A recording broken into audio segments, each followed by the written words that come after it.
Hello, it is I, Madam Whippass, and I am back again with another video about Bobby Brown. I am coming across some more articles, one from the Daily News and another one from People's Magazine. I have not read them yet, so I decided to make a video and we will read it together. The first one is from the Daily News, and the title says, Bobby Brown says he once fried chicken with cocaine at the age of 10 in new memoir. Okay, let's read and find out what this is about. It's finger-licking drugs. Bobby Brown's new memoir, Every Little Step, My Story, reportedly digs into revealing details of the 47-year-old's most memorable sexual encounters, like the times he allegedly had relations with Madonna, Janet Jackson, and ghosts, as well as his skills in the kitchen. One anecdote recounts a time when the former R&B bad boy fried chicken with cocaine at the age of 10.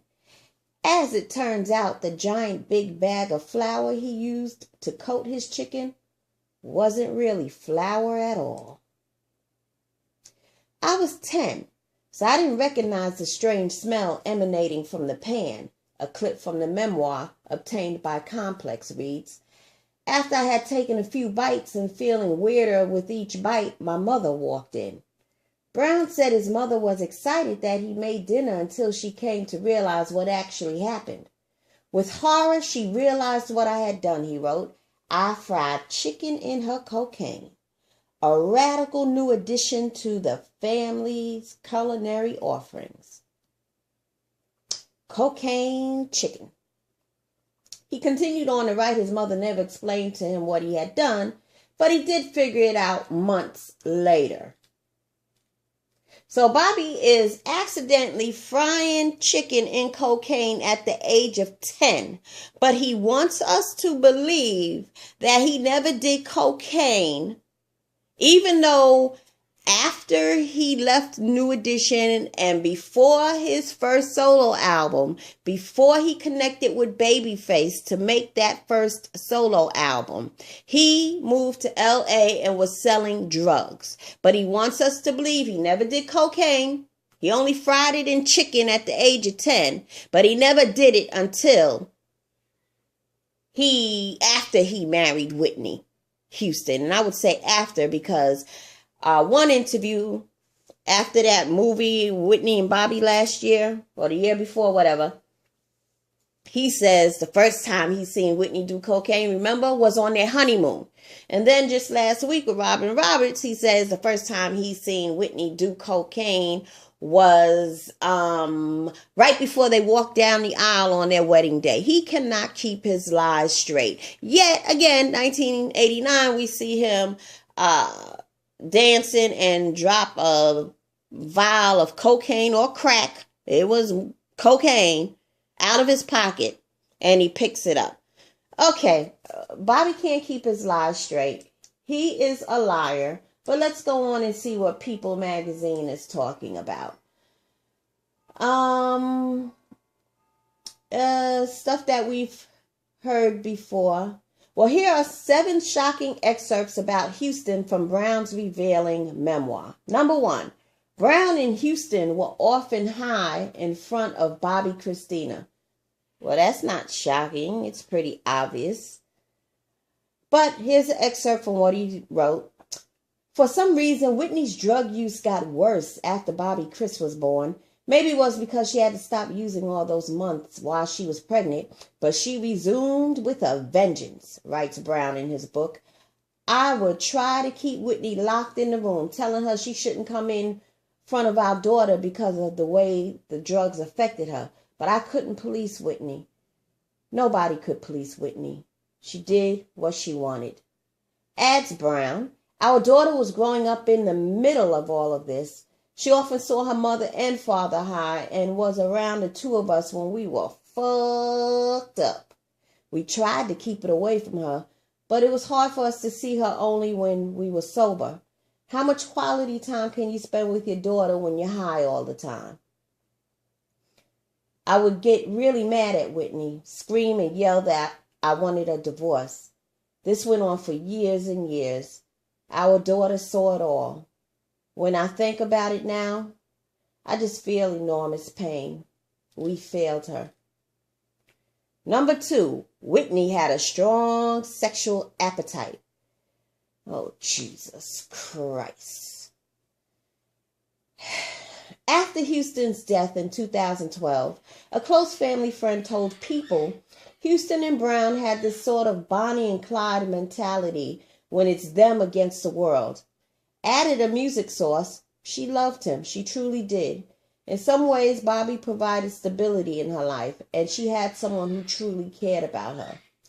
Nip was an incredibly sexual, sensual being. For me, she was just like a sexual magnet. Whenever I saw her, I just wanted to touch her, writes Brown in his memoir. I'm also a very sexual person, so we were an explosive combination. And when you watch footage of us together, back when you see us hanging all over each other, that was real. We probably had just finished fucking or were about to slip away and get busy. Too much information, don't you think? 3. Whitney was a victim of domestic violence. In 2003, Bob Brown was reportedly charged with misdemeanor battery related to domestic violence, though Houston told Red Book in 1999, I do the hitting. Okay. Whitney tried to stop me from beating up the dealer, but I was not having it. I turned around to her, drew back my hand, and smacked her across the face, writes Brown in his memoir of the incident. The moment it happened, I was stunned and full of regret. I knew I had stepped across some line, a step I would never be able to undo. The circumstances of the blow, how much she might have done to incite me, wouldn't matter. From that moment on, I would forever be a wife beater. 4. Brown alleges Whitney had multiple affairs. Before Houston's tragic death in 2012, the exes had finally gotten to a place where there was no drama at all. A close relative recently told People he loved her as the mother of his child and as a woman he had spent his youth with. However, their road to a peaceful relationship certainly wasn't easy. In fact, she cheated before I did. She slept with quite a few of the producers and artists that she worked with or associated with over the years, Brown claims in his new book. I won't drop any names here because they're still around and a few view me as a friend. When I found out about the first one, I was blown away. I thought, okay, you gonna play me like that? I'm not that type of dude, but if you could do it, I could do it too. Pause.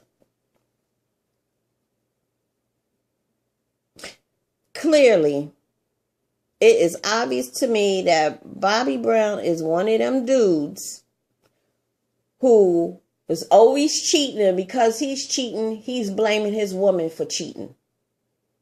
I don't believe that. Bobby was cheating and fooling around, and now he wants to bring Whitney down on his same level. I just don't believe it. I don't believe it. He alleges that Whitney once faked a miscarriage. Okay. As soon as I arrived, I started to get suspicious. I'm no medical doctor, but she was not acting like a woman who was in the throes of mourning a lost baby. As a matter of fact, she was back to filming just a couple of days after it had happened.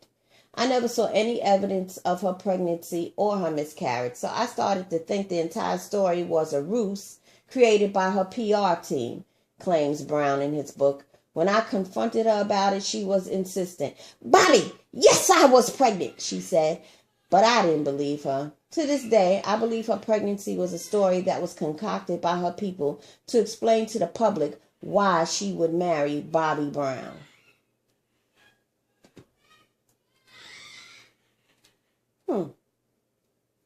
6. Whitney helped Bobby with his singing, and he helped her with her dancing. She taught me how to use my voice, how to blend my notes, how to chop my voice when I need it. She was a great teacher.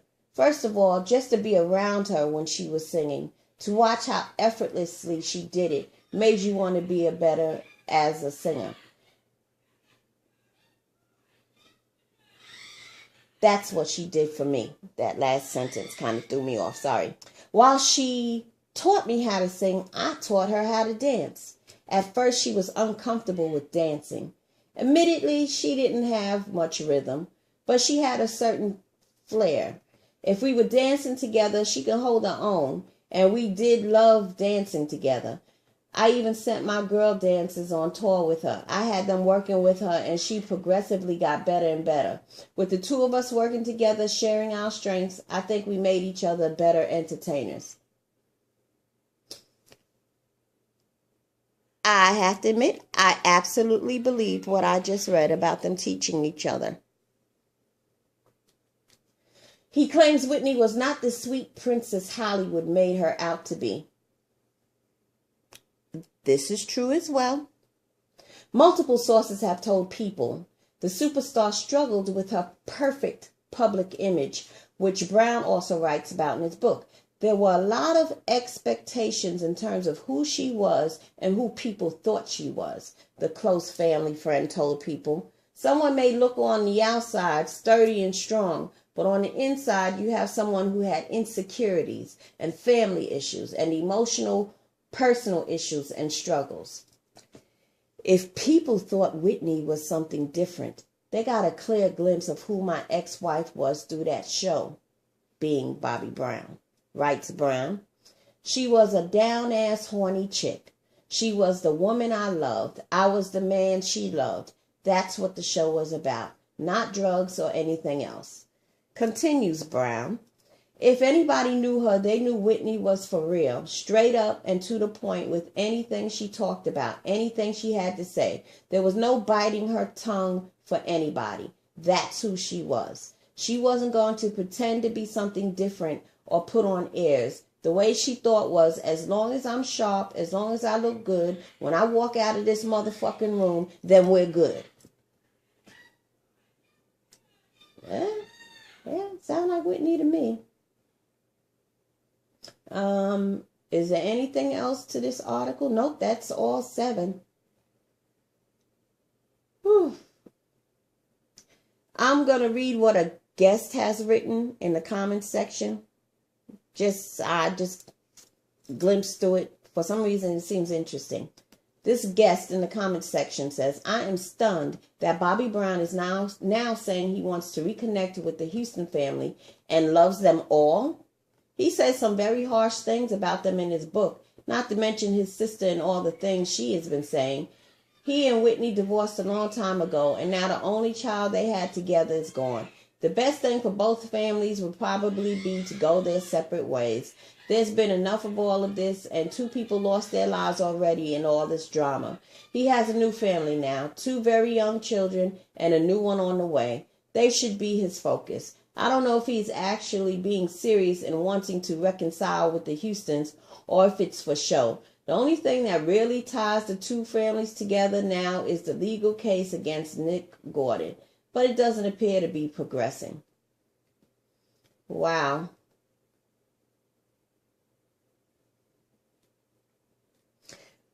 Hey, you know what? I've had enough of this Bobby Brown book stuff. I'm just, I guess I'm just at a loss for words. Y'all have a great day. Peace out.